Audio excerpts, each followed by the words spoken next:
Boa noite, pessoal. Bem-vindos ao Cobrain.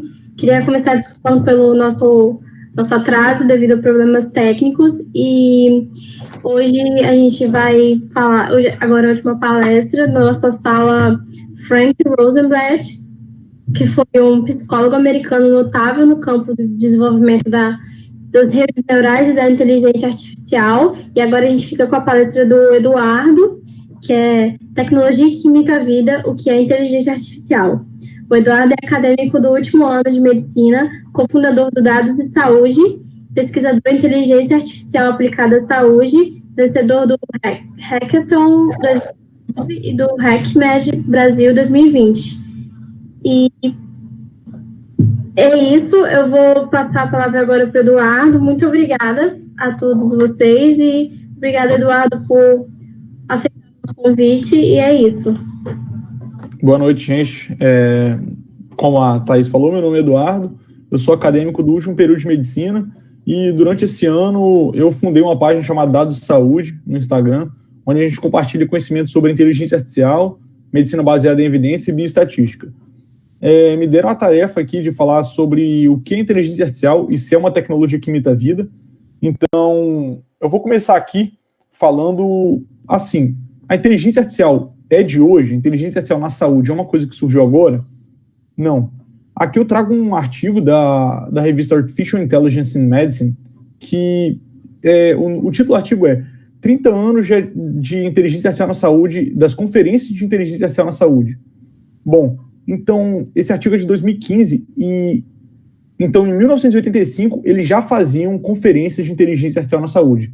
Claro que era muito diferente do que a gente tem hoje, mas por que a inteligência artificial cresceu tanto na saúde? Por que as pessoas falam tanto de inteligência artificial na saúde? Bom, por que esse hype cresceu tanto? Tudo por causa de uma coisa, grande parte por causa do Big Data que a gente fala. Então, o que é o Big Data, né? Big Data são os grandes bancos de dados, onde a gente consegue ter acesso a diversas informações de muitas pessoas e muitas informações. E como eu vou falar um pouco mais para frente, modelos de inteligência artificial precisam de dados para realizar predições certeiras. E por que o Big Data também cresceu? Porque o mundo hoje é um pouco mais digitalizado. Você aí provavelmente está assistindo a palestra com seu Apple Watch, que está vendo sua frequência cardíaca agora e gerando dados para serem analisados. A gente tem um aplicativo no nosso celular chamado Health, alguma coisa assim, que você coloca lá o que você comeu, se você fez exercício. Isso tudo são dados a serem preditos. Você vai na farmácia e dá o seu CPF. Então, algum lugar está armazenado que você comprou algum medicamento, o quanto você gasta em farmácia por mês. Isso tudo é informação. Tem até um estudo da IBM, que eu não lembro muito bem o ano, acho que é de 2018, que falava que 90% dos dados em 2018 tinham sido criados de 2016 a 2018. Então imagina em 2020 a quantidade de dados que a gente não tem criado nesse curto espaço de tempo.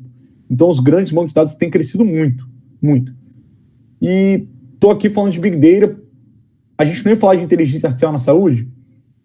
Como eu disse, inteligência artificial funciona mais ou menos assim na saúde. Aqui é um processo simplificado, eu vou tentar me aprofundar um pouco, mas sem chegar nas raízes dela. A gente entrega dados para um modelo preditivo, que é a nossa inteligência artificial. E inteligência artificial, quando a gente fala nos modelos, eles são nada mais, nada menos do que operações matemáticas. Então, vou falar aqui de um dos modelos mais simples que a gente tem, que seria uma regressão linear. Você deve lembrar aí da sua escola que y é igual a x mais b. Isso é uma regressão linear muito simples, em que o valor x, que é a nossa variável de entrada, né, que é, por exemplo, se o paciente tem alguma comorbidade ou não, vezes um valor a, que é o peso dessa comorbidade para predizer alguma doença, algum desfecho, mais b, que é algum viés para se ajustar à curva. Esse é o modelo mais simples. Então, você entregando dados a modelos que cada vez são mais robustos, com operações matemáticas mais complexas, você entrega uma probabilidade de algum paciente desenvolver algum desfecho, desenvolver alguma doença ou de um gasto hospitalar, e você gera um suporte à decisão clínica, um suporte à decisão médica. E por isso que tem crescido tanto. além do Big Data, o aumento da capacidade computacional tem sido estrondoso, assim. Os computadores têm avançado, hoje em dia a gente tem virtual machines, né? Você consegue acessar sites da Amazon, como a AWS, a Azure, da Microsoft, e ter acesso a grandes computadores do seu computador. Mesmo se o seu computador não tem uma capacidade de processamento muito boa, você consegue ter acesso, pelo seu computador, a outros computadores com capacidades incríveis. Claro que isso tem um custo, mas, então, com o crescimento computacional e o crescimento dos grandes bancos de dados, a gente consegue alimentar grandes modelos de inteligência artificial que realizam essas operações matemáticas para trazer uma probabilidade de um paciente desenvolver uma doença. Bom, e falei um pouco do que é a inteligência artificial, né? E como que ela está impactando a saúde, né? Assim, é muito importante pensar que a inteligência artificial ela traz algo que a gente não tinha antes na saúde, eu trouxe aqui 2 artigos que falam sobre a medicina personalizada, a medicina do paciente. A gente fala muito de medicina de precisão, a gente fala dos grandes protocolos, dos grandes guidelines que a gente tem, só que se a gente for parar para pensar, grande parte dos estudos, os ensaios clínicos randomizados foram feitos em populações europeias, americanas, e a população dos estudos é majoritariamente homens brancos, ali com seus 40 anos. Como que você generaliza um dado coletado desses grandes estudos para pacientes brasileiros, afrodescendentes, de 20 anos? Então, até quanto isso é generalizável? Isso também é um problema que a gente tem com inteligência artificial, mas o que a inteligência artificial se propõe é reconhecer padrões de dados para entregar uma probabilidade para aquele paciente. Então, você treina algoritmos de machine learning com milhões de dados de diversas pessoas, tendo ali se ela tem alguns fatores de risco, dislipidemia, hipertenso, tabagista, para predizer se no futuro ele vai ter um infarto agudo do miocárdio. Então, você personalizar e entregar uma probabilidade individual é muito importante. Hoje, um dos scores mais famosos, né, de risco cardiovascular, falando um pouco dessa personalização da medicina, é o score de risco de Framingham, que é o quê? Eles pegaram e fizeram um estudo numa população de Framingham, que não tem nada a ver com a população brasileira, e a partir dali criaram grupos de risco. Você tem uma pontuação por idade, valor de HDL, LDL, não lembro muito bem agora, pressão arterial, você está em tratamento antihipertensivo, e você se encaixa em 3 grupos, baixo risco, médio risco e alto risco. Mas todo mundo que é do alto risco tem o mesmo risco? Não. Então, o que o machine learning traz, a inteligência artificial traz, é a personalização da medicina. Até quando isso se transforma em uma medicina melhor, a gente ainda não sabe. É um tema um pouco novo, você não sabe se isso realmente vai melhorar desfecho, diminuir mortalidade, diminuir internação hospitalar, mas a gente tem que dar uma chance a isso. Eu trouxe aqui que os modelos de machine learning de suporte à decisão podem atuar tanto no diagnóstico, também no prognóstico. Mas, além disso, podem atuar na gestão hospitalar, ali para predizer gasto de insumos, dias de internação hospitalar. Isso tudo é muito importante na área da saúde. Aqui eu trouxe um exemplo dessa marca Brainomix. Não tem nenhum conflito de interesse com a Brainomix, não conheço nada sobre eles, mas eles validaram o que a gente chama de e-aspects, né? Para quem é um pouco mais da neurologia, a gente está falando aqui no CoBrain, o aspect uma pontuação, um score que você dá para AVC, se eu não me engano. Só não lembro se é isquêmico ou hemorrágico, mas o que o e-aspect se propõe a fazer?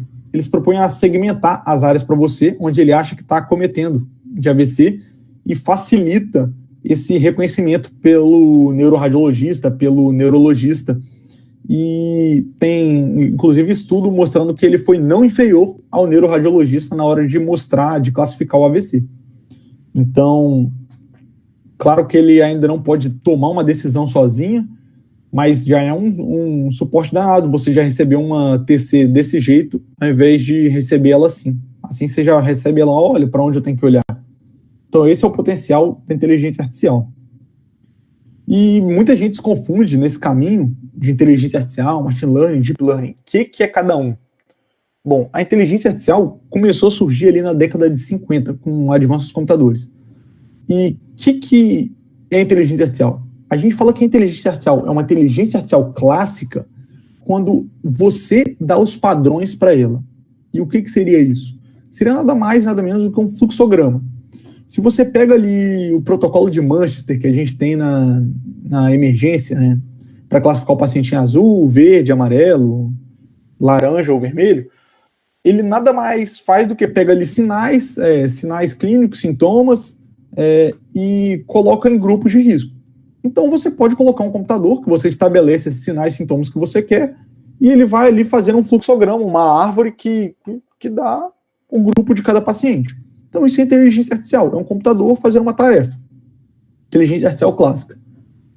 Na década de 80, os computadores começaram a melhorar um pouco, e surgiu o machine learning, que é o quê? Aprendizado de máquina. É você dar dados históricos para uma máquina para ela realizar predições futuras. Então eu vou pegar assim 1000 pacientes que entraram na emergência e vou ver quem morreu e quem não morreu, ou quem ficou internado e quem não ficou internado. E vou entregar ali para um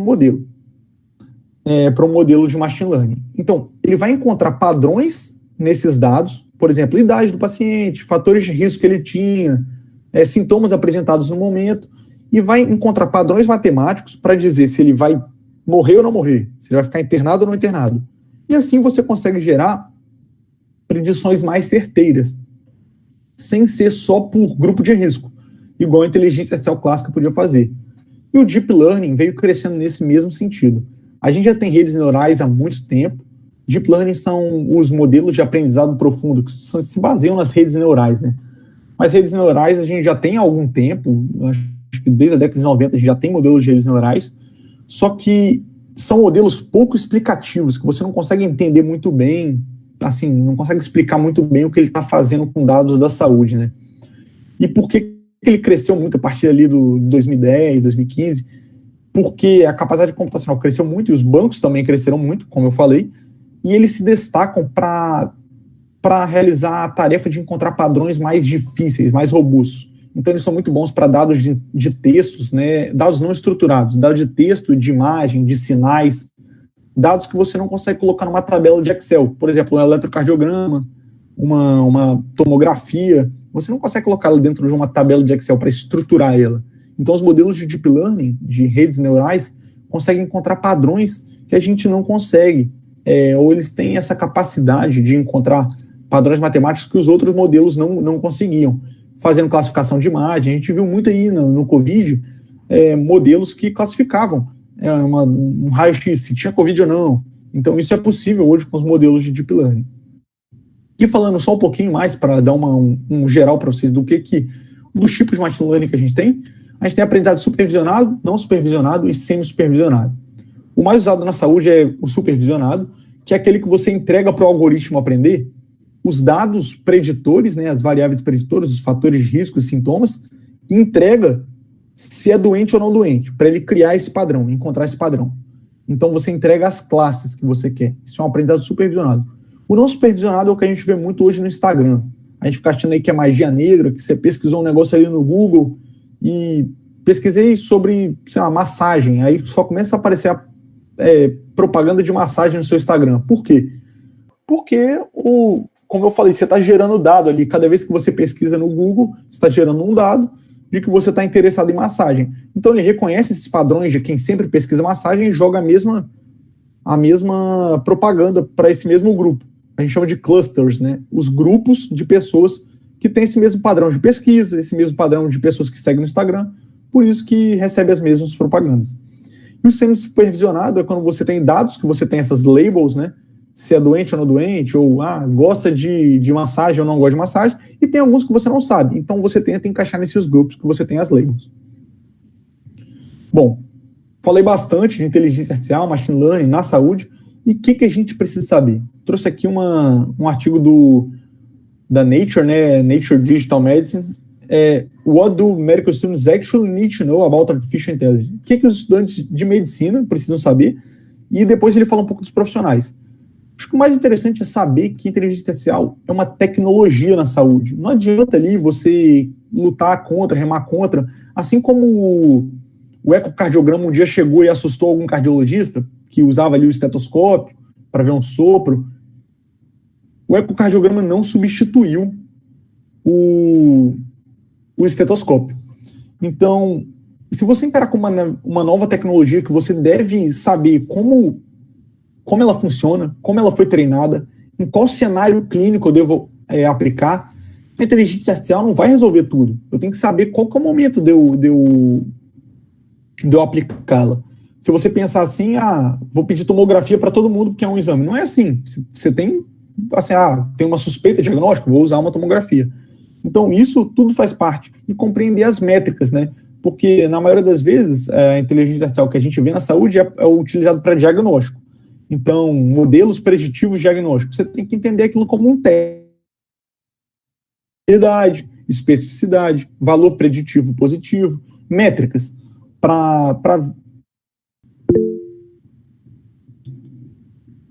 Bom, eu acho que está funcionando, né? O que eu estava falando, o que os estudantes de medicina precisam saber, né? É entender a inteligência artificial como uma nova tecnologia na saúde. Você compreender as métricas dela, o contexto clínico ideal para você aplicar a inteligência artificial. Ela não vai resolver todos os problemas da saúde.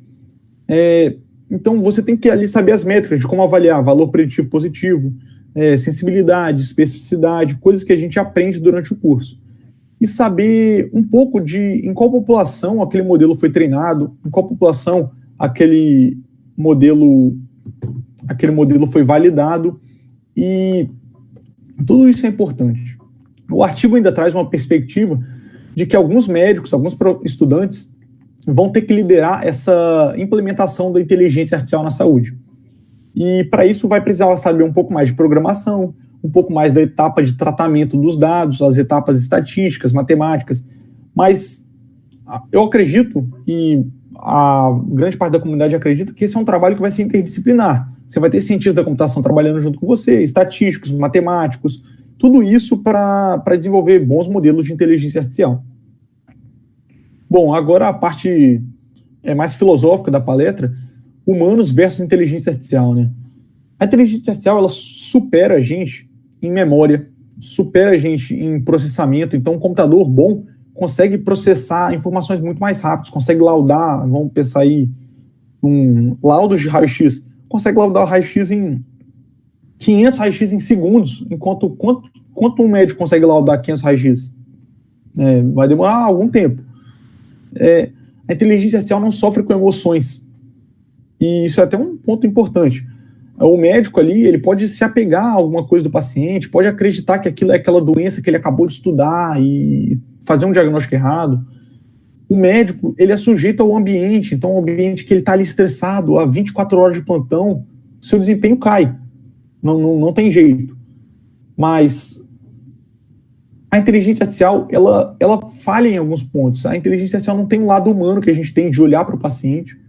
Ela só consegue realizar uma tarefa por vez. Ela, assim, hoje a maioria dos modelos que a gente tem diagnostica uma doença. Ele não consegue, dentro de um raio-x de tórax, falar qual a patologia. E podem ser milhares. A gente vê, quando chega num pronto-socorro, pode ser uma tuberculose, pode ser uma pneumonia, pode ser o Covid, pode ser pneumoconiose, sarcoidose. Então, milhares de doenças que podem ter acometimento pulmonar e a maioria dos modelos são treinados para diagnosticar uma doença. Então, isso o médico vence. Eu acho que onde ele mais vence é o lado emocional. Você olhar no seu paciente, você abraçar o seu paciente, você ser um braço amigo, você conversar com sua mãe, você abraçar o seu cachorro.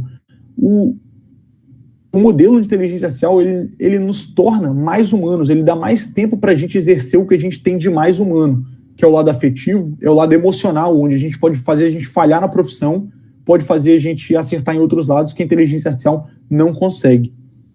E aqui eu trouxe uma perspectiva, para mim, um dos caras mais brilhantes que existem nesse planeta, que é o Uday Pearl, que ele escreve isso no livro dele, o livro do porquê, né?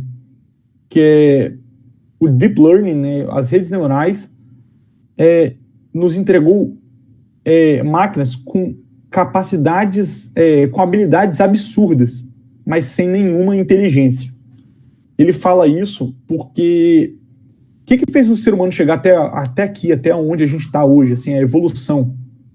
Foi a capacidade que ele fala do contrafactual, né? A capacidade, ele fala muito de causalidade, o que uma coisa causa a outra, que é você imaginar.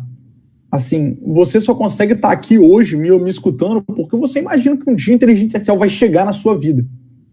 E modelos de machine learning não têm essa capacidade, eles encontram padrões. Inclusive os modelos de redes neurais, hoje os mais potentes, que têm 1 milhão de camadas, eles encontram padrões que antes eram mais difíceis de encontrar. Então eles precisam de dados gerados por humanos, dados reais, para realizar predições futuras. Mas eles não conseguem imaginar, não conseguem pensar fora da caixa. Você está aqui me escutando porque você acredita que um dia a inteligência artificial pode chegar na medicina. Você estuda, você está ali na faculdade de medicina porque você acredita que um dia você vai ser médico, vai salvar alguma vida. Então essa capacidade os modelos não fazem. Os modelos não têm, os modelos não conseguem fazer isso. Então isso diferencia muito a inteligência artificial do humano. Esse lado inteligente, porque eles acabam tendo habilidades. Reconhecem padrões muitas vezes melhores do que a gente, mas não tem essa capacidade da imaginação, né? Isso é algo muito brilhante que o ser humano tem. E agora, voltando um pouco assim, fala um pouco disso e fala do potencial, das perspectivas e dos vieses que a inteligência artificial tem na sua construção. Ao mesmo tempo que a inteligência artificial pode ser uma grande arma para combater a saúde global, né, que a gente sabe que muitos países sofrem aí com saúde pública, inclusive o Brasil, a gente tem um sistema excelente que é o SUS, mas ainda com vários problemas. A inteligência artificial ela pode solucionar entregando o diagnóstico de ponta de forma mais rápida, com exames laboratoriais mais baratos. Inclusive tem proposta aí que faz diagnóstico de Covid com hemograma e PCR, que são 2 exames muito baratos e isso barateia muito o custo do SUS. Mas uma coisa que a gente tem que ter cuidado nos modelos de inteligência artificial é que se a gente treina os modelos com dados preconceituosos, e os dados coletados por humanos podem ser preconceituosos, porque se eu coloco aqui um modelo para dar se eu devo internar alguém na UTI ou não, né? Então a gente vai treinar ele com dados de pacientes que foram internados na UTI. Se o médico que internou os pacientes no passado, que fez esses dados, internou ali, vamos internar esses pacientes que são mais ricos, porque nos Estados Unidos que a saúde é paga, porque eles têm um potencial melhor de pagar aí por medicamentos mais caros, o modelo vai continuar internando pessoas mais ricas. Se ele internou brancos porque ele não gosta de negros, e o modelo vai continuar sendo racista. Não porque o modelo é racista, mas porque se você usar essas variáveis, ele vai encontrar uma forma de reproduzi-las, porque é um padrão. Entende? Um padrão que o ser humano, com seus preconceitos, trouxe nos dados, entrou no modelo. Então faz parte da criação do modelo das etapas, encontrar esses vieses, faz parte tratar esses vieses e fazer com que isso não faça parte dos modelos. Por isso é muito importante interpretar os resultados, para ver por que os modelos estão dando algum resultado. Tem casos aí nos Estados Unidos de fiança, né? Se o preso, o cara que acabou de ser preso, merecia fiança ou não. E só branco ganhava fiança. Porque historicamente só os brancos ganhavam e os negros não ganhavam e continuaram não ganhando com o modelo. Aí eles excluíram a variável etnia, né, como variável preditor. Vamos resolver esse problema, vamos tirar ali se é branco ou negro, e ali ficou, mas ainda continuou o CEP de residência. A gente sabe que lá nos Estados Unidos tem muito mais segregação, não que aqui não tem, mas então lá tem bairros negros, né, é coisa que a gente não vê muito por aqui. Mas então, se o CEP era de um bairro negro, o CEP virou uma excelente variável preditora de fiança, porque era uma forma de encontrar a etnia. Isso é muito complexo, é um tema que a gente ainda vai ter que conversar muitas vezes sobre inteligência artificial, mas quis trazer essa perspectiva. E, para finalizar, assim, iniciando o final, o que eu acredito que é o potencial da saúde com a inteligência artificial? É a High Performance Medicine. A gente vai convergir, né? A inteligência emocional do homem vai convergir esse potencial de imaginar, de buscar o que está além, com as capacidades de reconhecer padrões das máquinas. Então, a gente vai chegar nessa medicina de alta performance. E aqui uma indicação de 2 livros, 2 livros gratuitos, Machine Learning with Healthcare Perspectives e Leveraging Data Science for Global Health. São 2 livros que vocês conseguem procurar na internet e fazer o download de forma gratuita, legal, né? Eu baixei legalmente, então acredito que vocês também vão conseguir. Isso é o que eu tinha para trazer para vocês, das perspectivas, o que é inteligência artificial, os potenciais vieses e por que os médicos não vão ser extintos pela inteligência artificial, porque não faz coisas que a gente consegue fazer. E a gente também não tem limitações que que a inteligência artificial consegue passar e que a gente não consegue. Não consegue, mas a gente tem que entender como uma nova tecnologia. Então, o que levar dessa palestra, né, se eu posso dizer, dessa aula, não sei. A inteligência artificial na saúde é uma realidade. Eu não trouxe aqui muitos artigos de aplicações, mas se você for pesquisar, tem milhares, e alguns estão se tornando realmente modelos preditivos em prática, né, não só na ciência. A gente tem que entender ela como uma tecnologia, compreender as métricas, etapas de criação, principalmente para encontrar esses vieses que eu falei. E aqui eu trouxe uma perspectiva do The Medical Futures, que é do Bertrand Musko, é um médico americano, que ele fala que inteligência artificial não vai tirar o lugar dos médicos. No entanto, os médicos que não utilizarem inteligência artificial, os médicos que utilizarem inteligência artificial vão tirar o lugar dos médicos que não utilizarem. Então, essa é a perspectiva que eu deixo para hoje. Queria agradecer a todo mundo que escutou até agora. São 10h20, teve esse atraso aí, tá bem tarde. Muito obrigado para quem escutou. Qualquer dúvida, é só mandar no meu e-mail ou no e-mail da nossa equipe, da de saúde. E convido vocês a seguirem a nossa página lá no Instagram. Tá bom? É isso, pessoal. Muito obrigada, Eduardo. Muita gente elogiando a sua palestra nos comentários. Melhor palestra do dia, muito bom. E queria agradecer em nome do Cobrain a sua presença.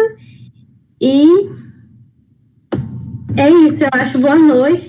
Boa noite, gente. Muito obrigado para quem ficou até agora. E qualquer dúvida é só mandar lá no eduardo.faria@dadosaude ou e-mail @dadosaude.com. Tá bom? A palestra foi muito boa. Obrigada, Eduardo. Obrigado pelo convite, pessoal da organização. Foi muito legal falar para vocês. Obrigada. Vou encerrar, tá bom? Aqui. Tá. Tchau, tchau. Tchau, tchau. Tchauzinho.